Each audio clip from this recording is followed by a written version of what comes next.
With more and more updates to the Google algorithm, Google AI overviews, and all the things that are happening in search engines, specifically, how do you stand out at the local level when your customers are searching for you nearby? That's exactly what we're going to talk about on this video, where we're going to go in together and we're going to do a live Google Business Profile audit, as well as Google Maps visibility, and talk to you about how we are optimizing profiles to make sure that they are visible when customers are searching locally. All right, let's get started. Hey, welcome to another episode of Local SEO Unlocked. My name is Christian Hustle. Pleasure to have you here. If you are new to the channel, hit that subscribe button, hit that like button, as it'll help us promote the video with other users on YouTube. And with that said, let's just jump in, because it really is getting harder to stand out on places like Google Maps, because the algorithms are getting smarter, right? They're AI powered and all the things that we hear on the media. So how the hell do you stand out? How the hell do you stay at the top, and do you drive more customers? So I'm gonna switch over to the computer and I'm gonna show you this dealership. This was March 20, 2024. So it's been just a few months, and this is in a very competitive area. As you can see, I can actually zoom in, zoom out. You can see a lot of red, which means we're off top 10, right? This is way past top 10, means hard to find. And as of today, as I'm updating this in the end of May, you can see much better standing, right? This is a downtown area, very competitive, bunch of car dealerships nearby, and yet we are achieving that top 1, top 2, even top 3 farther out, beating competitors. So this is the kind of results that I want you to set in your mind as possible, even in 2024. This isn't trying to hack Google, right? That's not what we're trying to do. We are following guidelines, but there are certain things that Google may not like for you to know, because every time a ranking factor is discovered and shared wildly, people start abusing it. So it's not like we're going against Google guidelines. It's just they may be hiding the truth a little bit here on this one. So let me guide you through some of the things that we are looking, and then we jump into the Google Business Profile. So here we have average ranking, right, for this specific dealership. And we are looking at things like review rating. We're looking at number of reviews, but more importantly, share of voice. This means how positive are the review sentiment. What are people saying about the dealership? Are people enjoying it? Is this something that they're positively talking about it, or it's just a horrendous experience every time they visit the dealership? This is something that we work with our clients very closely, because if we do see here a average of 80% or even lower than that, there's a lot of work to do on the location side. If we are on the 90s, hopefully high 90s, we're in a great spot, and Google is going to like to see that. Another thing that we are definitely going to keep an eye on is categories. Business categories in Google Business Profile. It's a very strong ranking factor. And you'll be surprised, a lot of car dealerships and a lot of other different verticals and industries use the wrong one. And in the example of car dealerships, we've been testing a lot of, if you're talking about a Kia, Ford, Chevy dealership, there are some categories that will let you select a Ford dealership. And that's good, right? It's a perfect fit if you want to rank for Ford dealership. But if you want to rank for other things, maybe, used cars, in this example that I'm going to talk about today, maybe you should consider playing with that first category. Particularly in this area, what we have done is, obviously with the partnership with these dealerships that we work with, is figure out how can we connect the primary category to their inventory. So let me give you an example. When there's plenty of new cars on the lot that are not pre-sold and they're just sitting there, we swap that primary category for Ford dealership, and we focus all our efforts for that month or 2 or 3 into new car keywords. Now, as we saw a few years ago, there was low new car inventory. We switched everything to used cars, including the primary category was used car dealership, and we were able to rank for used cars instead of Ford as much, because obviously Ford, it's in the name, right? It's part of the business name. It's gonna rank no matter what. So if you test that and you switch it over to used car dealerships, you may see some additional rankings, visibility, and clicks coming from people who are searching for used inventory. So that's another great little tip. But with that, let's jump into another audit that we do right before we go into the business profile. And by the way, you can go to woobound.com/local SEO audit tool, and you get access to this specific report that I'm about to share with you. You just basically simply fill out the name, right? Whatever it's for dealership, and then just select the one from the list and run that real report. Now, this is what this report looks like. So it's going to look into things like your link authority, the rankings, local listings, reputation management. It's going to do a really comprehensive GVP audit in social channels. Now, this is an active client. They've been with us for several months. Obviously, it's all green, which is what we want to see, which is what we want to show you.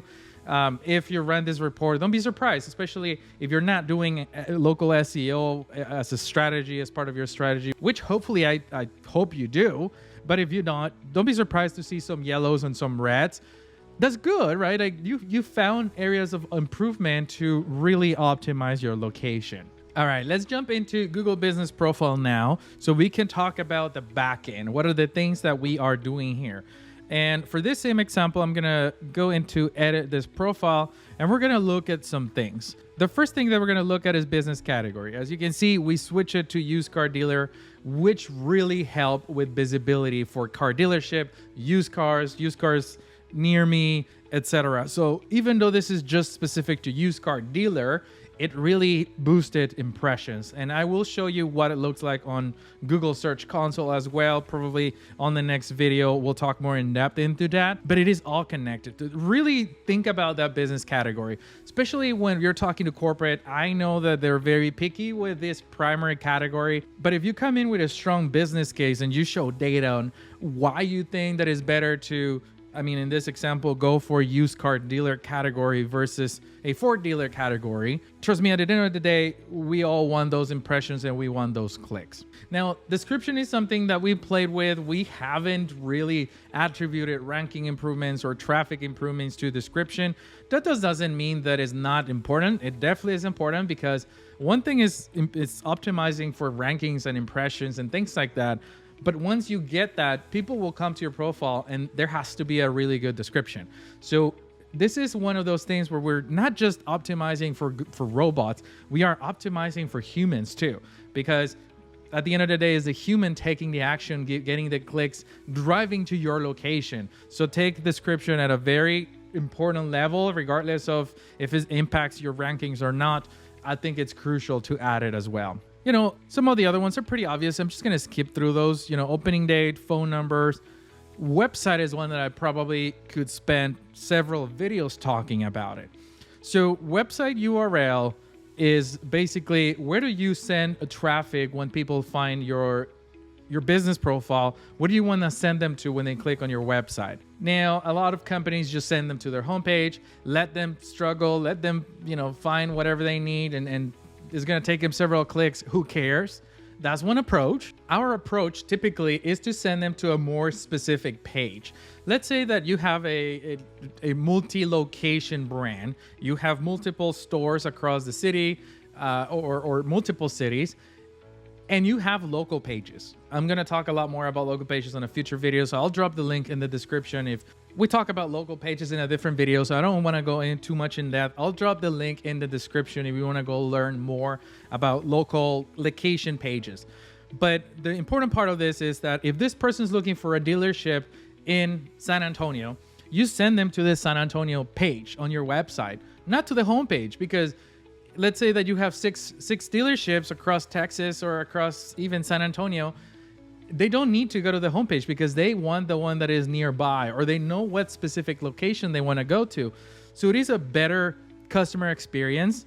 But second, search engines love it because you are giving them all the data there is about this specific location that will help you give more context, get more keywords, and overall give more content to Google to read and learn more about this location. So think about this one very specifically. And if you want to learn more about that, I'll drop the link in the description. Social profiles, another up and coming. I don't have case studies on this one, but we have started to see that Google is using these profiles as one, obviously proof of legitimacy, but two is displaying the links on search results. So again, the more links that we can have on search results is the more real estate, the more ways that people can find you. And obviously not counting that people may be searching for you on those platforms as well. So definitely make sure that you're adding social profiles as well. The next thing I want to talk about to you is location and areas, because this one is a very interesting one. This is something that for the last several years, in our strategies, we have been adding zip codes to service areas. Now, it is very hard to really pinpoint your rankings to this field, but we have had success. We've had tremendous case studies of success on visibility and traction and things like that. And either it's adding the city that you're servicing or specific zip codes, which are SEO reporting audit tools, and even Google Business Profile data will give you the zip codes. I would just grab these zip codes that are triggering searches, are triggering visits, and add them to your service area.